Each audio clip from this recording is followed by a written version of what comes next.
جی السلام علیکم ورحمۃ اللہ وبرکاتہ اپنے تمام بھائی اور بہنوں کو اور جو بھی مجھے دیکھ رہا ہے اس وقت میں اپنی ویڈیو بنا رہا ہوں. میں کسی کی ویڈیوز کے ساتھ اپنے آپ کو وہ نہیں کرتا, کمپیئر نہیں کرتا یا کچھ بھی.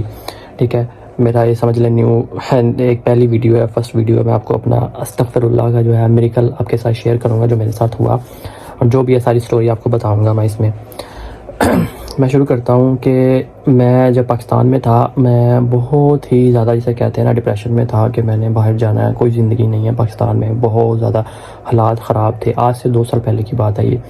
تو میں نا یوٹیوب پہ ویڈیوز دیکھ رہا ہوتا تھا. 1-2 ویڈیوز میں نے دیکھی استغفر اللہ کے بارے میں کہ جی یہ اس کا ورد کرنے سے یہ چیزیں حاصل ہوتی ہیں, جو بھی ہے سارا اس کے پیچھے سٹوریز سب کچھ جو قرآن پاک میں اللہ تعالیٰ نے بتایا یا جو بھی سب کچھ میں یہ دیکھتا ہوتا تھا یوٹیوب پہ نا. تو میں نے سوچا میں استغفر اللہ پڑھنا شروع کر دوں. تب میں کچھ بھی کوئی ذکر نہیں کرتا تھا, صرف نماز پڑھ لی یا کچھ بھی.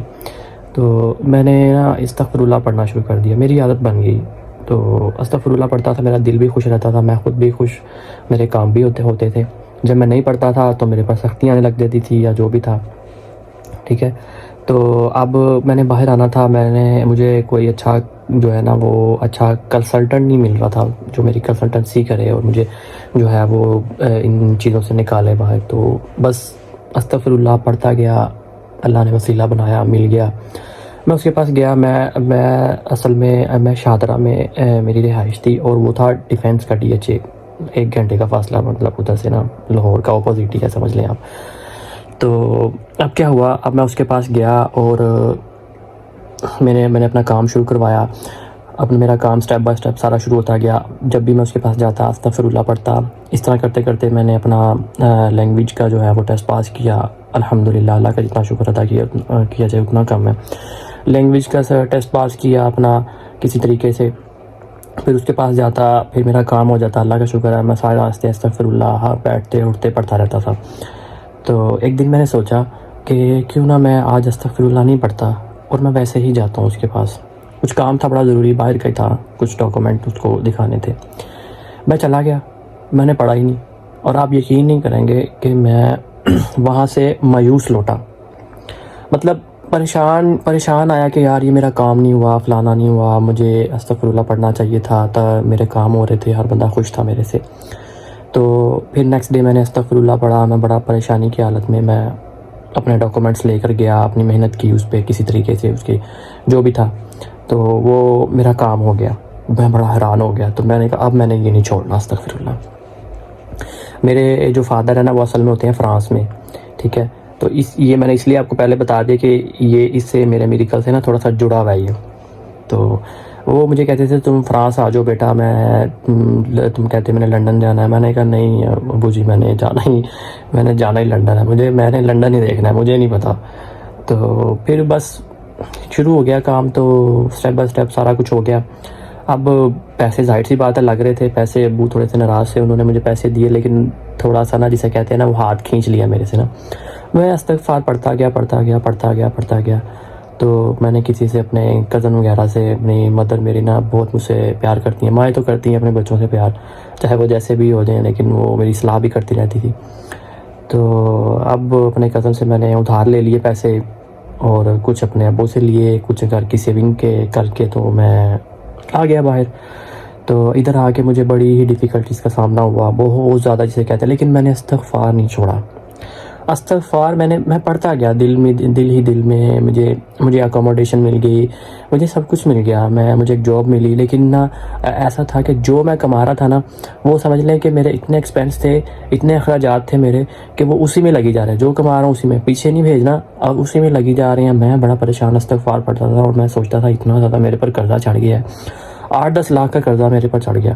تو میں کیسے اتاروں. میں اللہ تعالیٰ سے ہمیشہ دعا کرتا تھا یا اللہ پاک کوئی وسیلہ بنا دے مجھے اس کا نا.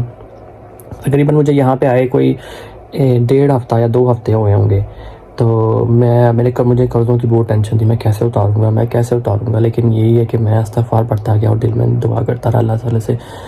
اور پھر ایک دن مجھے واٹس ایپ پہ کال آئی کہ نا ایک لڑکی بول رہی تھی, کہتی میں ویسٹرن یونین سے بات کر رہی ہوں, تو نا آپ کی گاڑی نکل آئی ہے. میں نے کہا یہ اسکیم ہے, یہ فراڈ ہے. پاکستان میں جیسے وہ سبا لوڈ والی تو اب وہ میں نے اس کی نا کال نہ بند کر دی. پھر دوبارہ مجھے کال ہے, کہتی آپ سمجھ رہے ہیں کہ میں مذاق کر رہی ہوں آپ کے ساتھ, میں آپ کا اسکیم کر رہی ہوں. نہیں. پھر میں نے کہتی میں آپ کو بتاتی ہوں, ابھی آپ کو لگے گا اسکیم ہے یا ریئل ہے. کہتی آپ کے فادر کا نام یہ ہے فلاں, ظفر اقبال صاحب ہے. میں نے کہا اس کو کیسے پتہ؟ تو پھر مجھے کہتی ہے کہ آپ کا نا آپ کی ریمیٹنس آتی تھی ویسٹرن یونین کی, تو آپ کے فادر بھیجتے تھے. میں نے کہا جی. میں نے تو پھر بولا, میں نے بولا آپ کس برانچ سے بات کری؟ کہتی میں جو سے میں ہیڈ آفس سے بات کر رہی ہوں یہ وہ. تو آپ کا نام یہ ہے. اس نے میری نا ساری مطلب نا ڈیٹیل بتا دی, ساری میرے انفارمیشن جو بھی تھی نا مطلب میرے ڈاکومنٹ پہ تھی ساری مجھے بتا دی. میں حیران ہو گیا.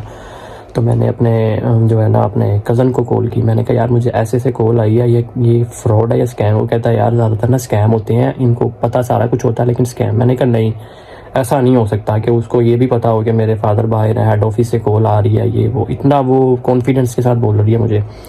تو اب کیا ہوا, دوبارہ سے اس نے مجھے کال کی تو میں نے اٹھائی. اس نے جو ہے نا میں نے اس سے بات کی تو مجھے کہتی ہے آپ کی نا گاڑی نکل آئی ہے. میں نے کہا واقعی یہ کیسے ہو سکتا ہے ممکن؟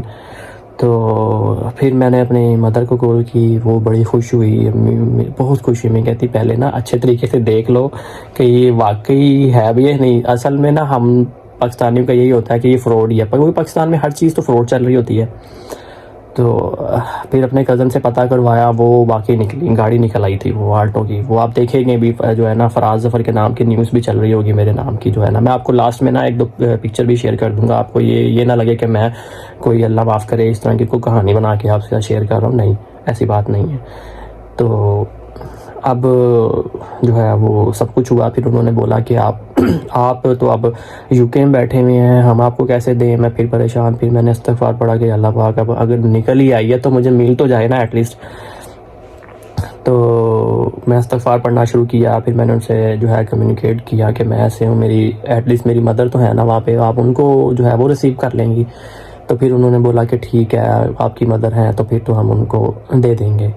پھر ایک انہوں نے سرمنی رکھی. پھر انہوں نے سرمنی میں میری مدر کو بلایا. میرا جو ہے وہ بھائی گیا, میری سسٹر کی, ان کو انہوں نے جو ہے وہ بہت مطلب سارے میڈیا آیا, میڈیا کے سامنے جو ہے وہ ان کو جو ہے وہ گاڑی دی. مطلب میڈیا کے خبر بھی چلی پوری مطلب سٹی 42 پہ, اور وہ ایک دو چینلز ہیں وہاں پہ. تو میں نے استغفار پڑھا. اور پھر جو ہے میری مدر نے کہا کہ دیکھو تم بڑے پریشان تھے, اللہ تعالیٰ نے دیکھو تمہیں وسیلہ دے دیا, اور تم جو ہے نا. پھر میں نے اپنی مدر کو بولا کہ دیکھو ادھر چلانے والا تو کوئی نہیں, آپ اس کو سیل کر کے میرا قرضہ ہی اتار دیں. میں نے کہا ٹھیک ہے. اس کو سیل کیا کچھ پیسے, بلکہ بینک میں بھی آگے جو پیسے ادھر آنے میں لگے وہ بھی آگے, اور دوسرا جو قرضہ تھا وہ بھی اتر گیا. تو کہنے کا مقصد یہ ہے کہ اللہ تعالیٰ آپ کو وہاں سے رزق دیتا ہے جہاں پہ آپ نے وہم و گمان نہیں کیا ہوتا. اللہ تعالیٰ آپ کے وسیلے وہاں سے بناتا ہے جہاں پہ وہم و گمان نہیں آپ کا ہوتا. اور میں خود حیران ہوں اور پریشان ہوں اس چیز سے ابھی تک کہ دیکھو اللہ تعالیٰ نے کیسے کیسے میری مدد کی, اور ابھی تک میں پڑھتا ہوں اور میرے ساتھ بڑی چیزیں ہوئی ہیں یہ چیز. تو آپ کو میں صرف یہی جو ہے وہ ریکمینڈ کروں گا کہ دوسروں کو دیکھ کے, دوسروں کے چینلز کی ویڈیوز دیکھ کے یہ چیز نہیں سوچنی کہ آپ دن میں 300 بار پڑھیں گے, 100 بار پڑھیں گے, 7000 بار پڑھیں گے, 12000 بار پڑھیں گے, 20000 بار پڑھیں گے. نہیں, کوئی گنتی نہیں اللہ کے نام میں. آپ نے انلمیٹڈ پڑھنا ہے, انلمیٹڈ, اور سچے دل سے پڑھنا ہے. آپ نے نماز نہیں چھوڑنی. ہاں اگر چھوٹ بھی جاتی تو اس کا میں کچھ نہیں کہہ سکتا کیونکہ میرے سے بھی کافی چھوٹ جاتی ہیں, لیکن کوشش کرنی ہے کہ پڑھ لو, جو مل جائے وہ پڑھ لو. لیکن استغفار لازمی پڑھتے رہنا ہے. میں اتنا استغفار پڑھتا تھا کہ میرے جو ہے نا آواز میں گلا بیٹھنے لگ گیا تھا جب میں پڑھتا تھا. پھر میں رک جاتا تھا تھوڑی دیر, پھر آہستہ آہستہ پڑھنے لگ جاتا تھا. کوئی بھی پریشانی آنی اس کو دل میں رکھنا اور پھر استغفار پڑھنا, یہ کیسے ہوگی. اور وہ آہستہ آہستہ خود بخود ہی اللہ تعالیٰ کوئی نہ کوئی وسیلہ بھیج دیتا تھا, کوئی نہ کوئی. مجھے ایون کہ اپنی صحت کے مسائل بھی تھے, سامع خراب, یہ وہ ٹینشن سے ہو جاتی ہیں چیزیں ساری, لیکن اللہ کا شکر وہ بھی ریکور ہوتی تھی ساتھ ساتھ. اور اللہ کا شکر اب میں ٹھیک ہوں, تو اللہ کا بہت بہت شکر ہے. تو آپ بھی پڑھیں, اور میں آپ کے ساتھ اسی طریقے سے ویڈیوز بھی شیئر کرتا رہوں گا. یہ میری پہلی ویڈیوز ہے, اور آپ پلیز یہ پوری ویڈیو دیکھ کے مجھے لائک اور سبسکرائب لازمی کریے گا میرے چینل کو, تاکہ میں آپ کو اور بھی اپنی جو ہے نا میرے ساتھ جو بھی ہوا ہے. ابھی تو یہ میرا پہلا بڑا تھا نا, اس کے بعد اور بھی بہت زیادہ میرے ساتھ ہوئے ہیں میری قرض وہ بھی میں آپ سے شیئر کرتا جاؤں گا اور آگے بھی شیئر کروں گا. اور ایک دو چیزیں اور بھی ہیں وہ بھی میں آپ کے ساتھ سپریٹ ویڈیو بنا کے نا وہ شیئر کروں گا, 6-7 منٹ کی ویڈیوز. تو ضرور پڑھیں اور سب کے ساتھ یہ شیئر کریں ویڈیو. اور اللہ تعالیٰ آپ کو خوش رکھے, آباد رکھے ہمیشہ, اور دعاؤں میں ضرور یاد رکھے گا. یہ ویڈیو نا وہ میری پہلے والی ویڈیو تھی, وہ ختم ہو گئی تھی, وہ اسٹوریج فل ہو گیا تھا, تو میں نے دوبارہ سے اس کے ساتھ نا اٹیچ کر دی ہے. اور اللہ حافظ.